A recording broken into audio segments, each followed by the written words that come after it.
요엘서는 짧은 예언적 시들을 모아둔 것으로 매우 강력하고 수수께끼 같죠. 이 책은 몇 가지 이유로 매우 독특합니다. 우선 이 책이 언제 쓰여졌는지 명백한 표시가 없습니다. 바벨론에서 돌아온 후 에스라 느헤미야 시대 같은데요. 요엘이 예루살렘과 성전은 언급하는데 왕은 없는 것 같기 때문입니다. 또한 독특한 점은 요엘이 다른 성경을 잘 알고 있다는 것인데요.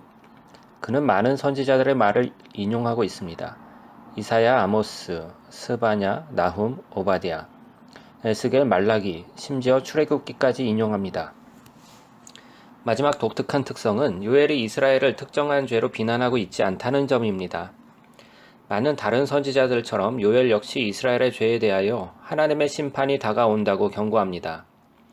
하지만 그 이유는 밝히지 않습니다. 아마도 요엘은 우리가 선지서들을 읽고 이미 이스라엘의 반역에 대해 잘 알고 있다고 생각한 것 같습니다. 자, 이 세 가지 특징은 매력적인 이 책을 이해하는 데 도움을 줄 것 같습니다. 요엘은 성경 저자로 이전 성경 구절들에 매우 집중했던 사람이었습니다. 성경에 대한 묵상이 그가 살던 시대의 비극을 잘 이해하도록 도왔고, 또한 그에게 미래에 대한 희망을 주기도 했습니다. 이제 그럼 성경 속으로 들어가서 이 책이 들려주는 이야기를 함께 봅시다. 1장과 2장에서 요엘은 여호와의 날에 집중하는데 이것이 주된 주제이죠. 이 책은 하나님께서 과거의 사건 가운데 강하게 역사하셨던 것을 묘사하는데요. 이스라엘 백성들을 구하고 악한 것을 대적하기 위해서였습니다.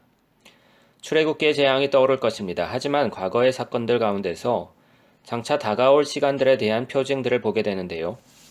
그때 다시 하나님께서 그의 백성들과 열방 가운데서 악한 것을 대적하시고 온 인류의 구원의 역사를 가져오실 것이라는 것입니다. 1장과 2장에서 요엘은 이 주제에 관한 유사한 두 시를 보여줍니다. 1장은 과거의 여호와의 날에 대한 것으로, 요엘은 당대에 있었던 재앙, 메뚜기 떼가 이스라엘을 황폐하게 했던 재앙에 관해 말하기 시작합니다. 그의 메뚜기 떼의 묘사는 이집트에 임했던 여호와의 날을 떠올리게 합니다. 출애굽기 10장의 8번째 재앙이었죠. 그러나 이번에는 이스라엘에게 메뚜기 떼를 보내십니다. 그래서 요엘은 장로들과 제사장들을 불러 이스라엘 백성들을 회개와 기도로 이끌도록 하고 요엘 역시 그들과 함께 회개합니다.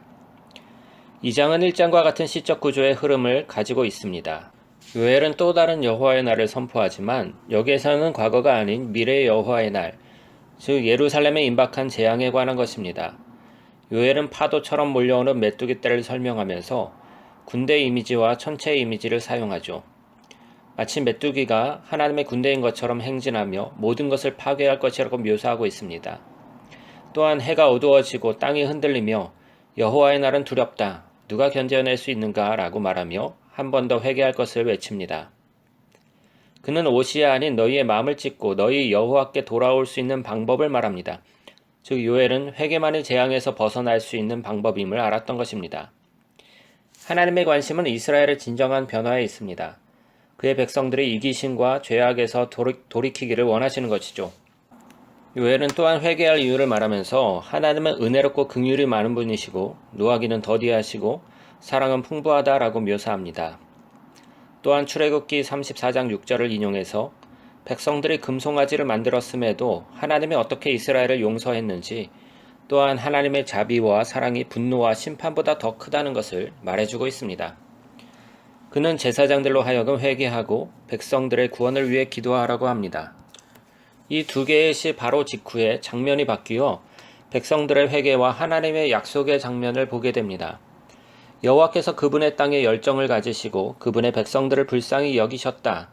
이제 하나님은 여호와의 날에 임했던 재앙을 거두어 심판에서 구원으로 바꾸실 것이라고 말씀합니다. 그래서 위협하는 침입자들, 즉 메뚜기 떼를 물리치시고 그들 모두를 쫓아 파멸시킬 것이라고 말씀하십니다. 그리고 하나님은 황폐한 땅을 회복시키시고 이전과 같은 풍요로운 삶을 회복시키겠다고 약속하십니다. 그리고 살아서 역사하시는 여호와의 신을 보내셔서 모두와 함께 하실 것이라고 약속하십니다. 여기까지 강력한 시를 통해 요엘은 이스라엘의 죄가 어떻게 재앙과 심판으로 이끌었는지를 말하고 있고, 그럼에도 하나님의 자비로 인해 항상 소망이 있음을 말해주고 있습니다. 하지만 요엘은 과거의 모든 사건에서 다가올 여호와의 날의 모습을 보죠. 책의 마지막 부분에서 요엘은 하나님의 약속에 관한 세 개의 시를 더 쓰면서 여러 선지서의 이미지를 사용합니다. 그리고 그것을 확장시켜 모든 만물에 대한 소망의 환상을 보여줍니다. 먼저 하나님의 영에 대한 소망은 약속으로 확장되어 가고 장래에 하나님의 영이 어떻게 성전을 채우고 그의 백성들에게 임할지를 보여줍니다. 여기에서 요엘은 이사야, 예레미야, 에스겔의 약속의 말씀을 이용하고 있는데 하나님의 영이 그의 백성을 변화시키고 힘을 주셔서 진정으로 그들이 하나님을 사랑하고 따를 것이라는 약속이죠. 또한 하나님이 침입자들을 대적하실 것에 대한 약속들입니다. 요엘은 엄청난 메뚜기 떼를 이스라엘을 짓밟았던 오만한 민족들에 빗대어 표현합니다. 그래서 그는 이사야, 스바냐, 에스겔의 약속의 말씀을 인용하여 다가올 여호와의 날, 즉 여호와께서 열방 가운데 죄악을 대적하시고 그들의 죄악을 그들에게 돌려 모든 것을 바로잡을 정의의 그 날을 선포합니다. 마지막으로 요엘은 그 땅의 회복에 관한 이미지를 그려내어 만물의 회복에 대한 소망을 이야기합니다. 그는 이사야와 에스겔, 스바냐의 약속의 말씀을 이용하여 하나님의 심판의 날이 오고 그 이후에 온 땅, 새로운 에덴이 회복되어 예루살렘의 하나님의 임재가 강처럼 흘러 모든 것이 회복될 것이라고 말합니다. 요엘은 끝맺으면서 하나님의 용서와 자비로 인해 모든 만물이 새로워질 것이라고 말합니다. 짧은 요엘의 책은 어떻게 인간의 죄가 우리의 삶에 엄청난 타락을 가져오는지를 가르쳐주고 또한 하나님께서 죄를 자백하는 자에게 자비 베푸시기를 얼마나 원하시는지를 보여줍니다. 또한 하나님께서 우리로 하여금 소망을 품게 하셔서 그날의 악한 세력을 물리치시고 그분의 치유의 임재가 모든 것을 새롭게 변화시킬 것을 약속하고 있습니다. 이것이 요엘서입니다.